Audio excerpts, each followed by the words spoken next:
Okay, so this problem at first is something that won't seem so easy to you, but what we're going to do is raise both of these to the 1,000th power.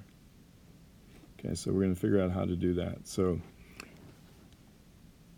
5 to the 3,000th is equal to what? Well, it's equal to 5 to the 3rd to the 1,000th. Okay? Now what about n to the 2,000th?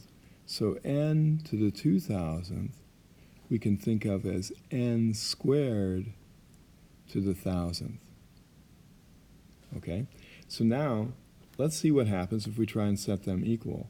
So when is 5 to the 3rd power to the 1,000th, when does that equal, let's see, or we want it to be equal to or less than, I guess, or less than n squared to the 1,000th. Well, so if they're both to the 1,000th power, we're really asking when is 5 to the 3rd, oh wait, I'm sorry, it's greater than. When is that greater than or equal to n squared? Okay, and so what numbers? Well, so you can go from minus 11 up to 11, okay, because 11 squared equals 121, which is just less than 125.